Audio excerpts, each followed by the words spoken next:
financed the Louisiana Purchase. It had stood through 2 world wars and the Great Depression.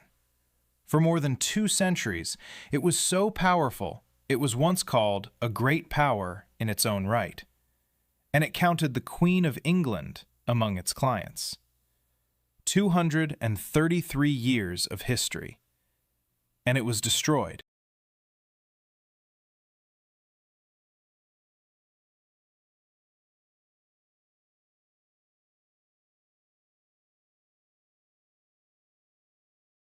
Sitting in an office in Singapore, and a single secret account with 5 digits.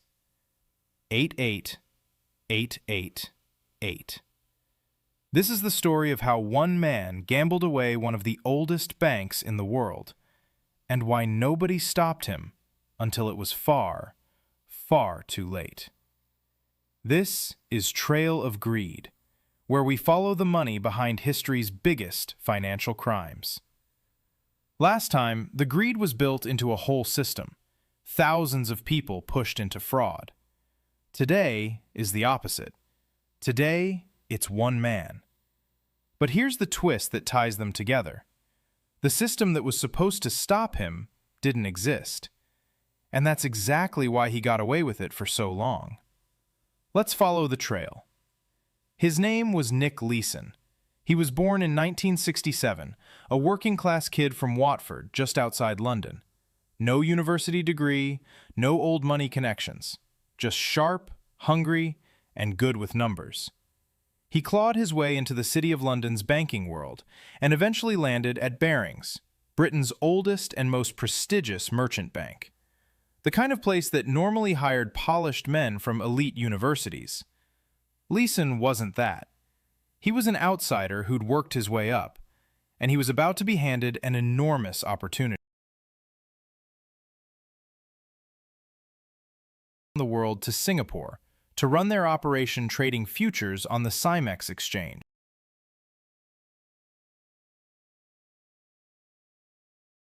Here's what he was supposed to do.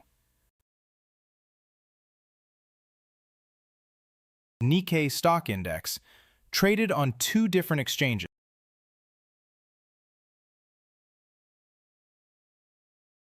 It was very slightly different between the two. Instantly sell it for a hair more on the other, pocketing the tiny difference. Money. It's called arbitrage.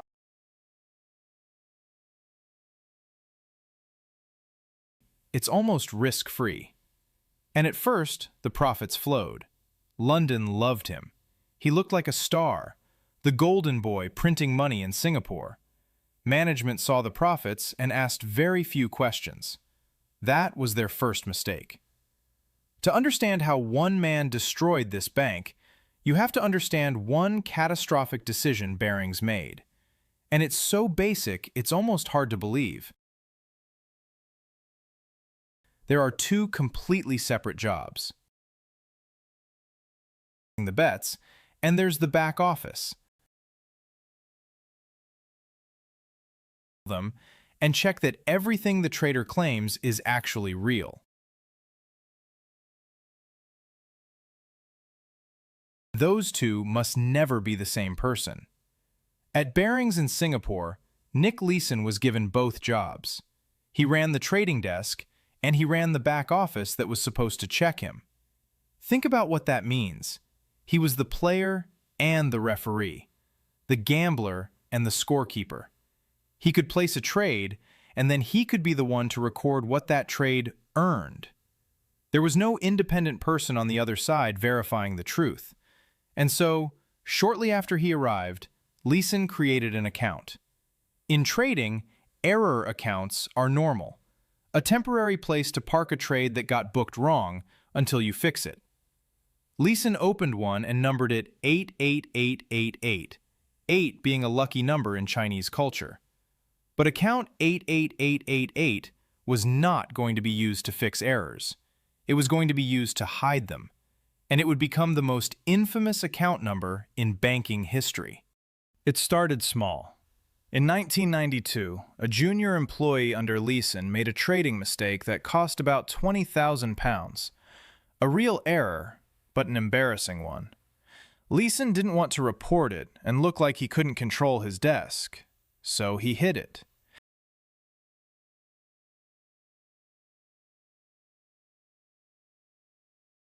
See it. A small lie to avoid a small embarrassment.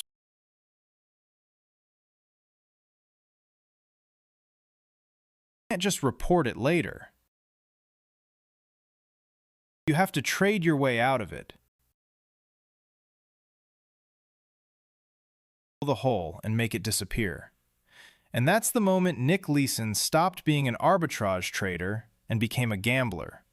He started taking huge, unauthorized bets, no longer the safe buy here, sell there, but enormous, one-directional wagers on which way the Japanese market would move. When he won, he tried to fill the hole. When he lost, and he often lost, the hole got deeper. So he bet bigger again.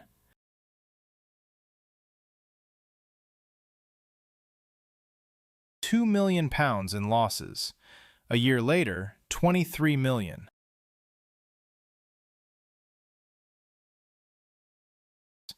And the whole time, to London, Nick Leeson looked like a genius. Because while the real losses piled up in the secret account, he reported only profits on the books they could see. He even fabricated tens of millions in fake profits. His superiors thought he was their best trader on earth. He earned a massive bonus. He lived lavishly in Singapore. £200 million in the red, and his bosses were congratulating him. It could not hold. And then the earth, quite literally, moved. By early 1995, Leeson had made an enormous bet.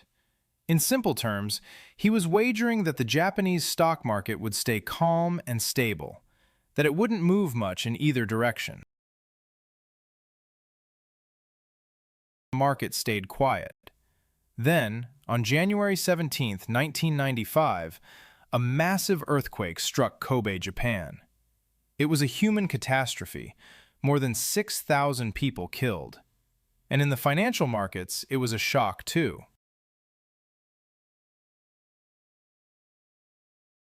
For Leeson, it was the worst possible event.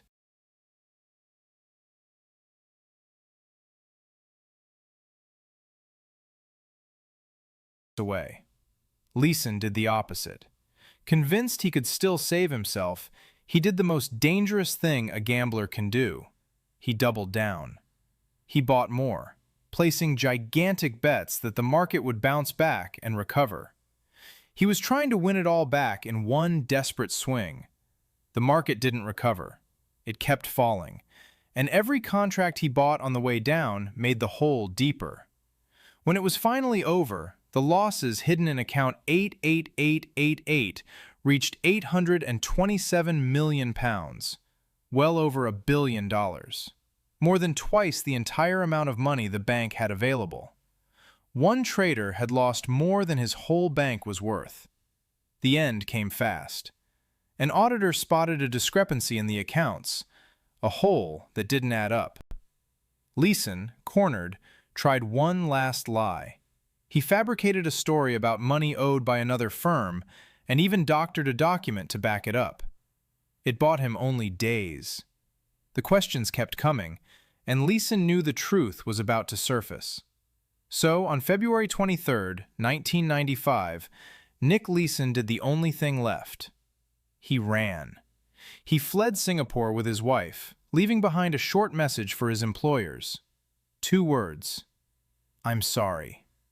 The next day, the bank finally opened account 88888 and saw what was inside. The horror was immediate. There wasn't enough money in all of Barings to cover it. Within 48 hours, it was over.